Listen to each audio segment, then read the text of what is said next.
God isn't done with your story. Jeremiah 29:11, Philippians 1:6, and Romans 8:28. The chapter you are in isn't the end of the book. God is still writing.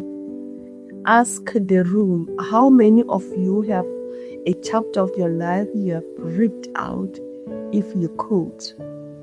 We all do. The chapter with the job loss, the breakup, the diagnosis, the failure. We think that chapter defines us, but books aren't judged by one chapter, and your life isn't either.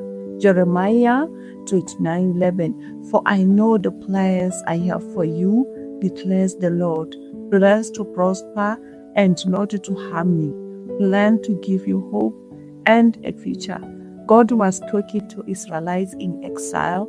Their city was burned, yet He says, I'm not done. That same word is for you today. God isn't done with your story. God writes in season, not in years. Read Philippians 1:6. He who began a good work in you will carry it to completion. We will live in a microwave world, 2 minutes noodles, 30 seconds reels. So when God takes years, we assume He forgot, but God works in seasons. A farmer doesn't plant seed on Monday and dig it on Friday to check progress. He plants, waters, waits. The crop is underground first. Your waiting season isn't wasted. God is doing root work, character, patience, dependence. The fruit you want needs roots you don't see. 3 truths about God's timing: delay, denial. Lazarus died, but Jesus called it sleep, according to John 11:11. What looks like dead to you is just delayed to Him. Preparation platform. God won't put you on a platform until your character can carry it.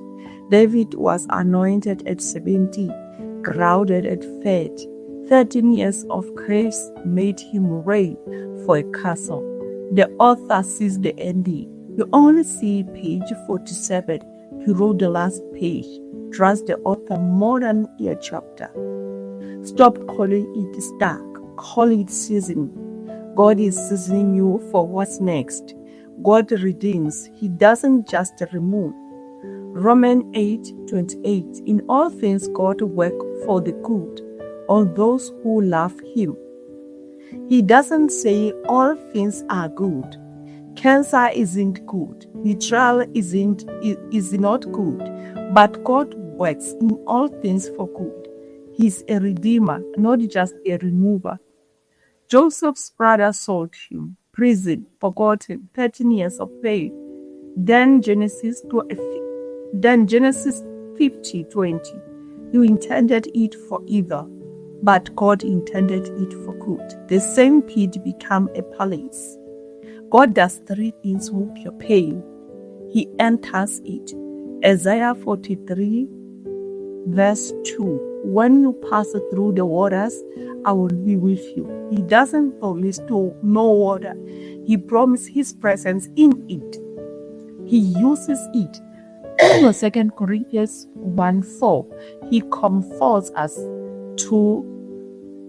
so we can comfort others. Your worst chapter becomes someone else's Bible guide. He rewrites Revelation 21:5. Behold, I make all things new, not to make new things. He made the old, broken things and make them new. Japanese king, they repair broken pottery with gold. The cracks don't disappear. They become the most valuable part. That's what God does with your story. Your scars becomes gold. Ask God, what are you teaching me here that I couldn't learn any other way? Keep your hand on the pen with you. God is an author, but He still holds the pen on daily choices. Hebrews 12:1-2. Let us run with perseverance. fixing our eyes on Jesus. 3 ways to cooperate with God in this season. Don't quit in the middle. Elijah under the bruise tree. I've had enough, Lord, take my life. 1 Kings 19:4, God's response. Food, rest, then go back the way you came. Most breakthrough are one obedience away. Don't quit before the miracle. Speak the end, not just the problem. Proverbs 18:21. Death and life are in the power of the tongue. Stop narrating your life like it's over. Start prophesying. Philippians 1:6 over yourself. God who began this will finish it. Stay planted.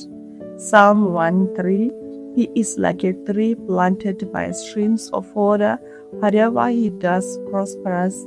Uprooted tree don't grow. People who cherish hope, job hope, relationship hope, in pain never grow roots.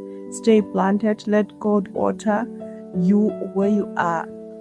Write down the line you have been believing about your story. I'm too old. I missed my chance.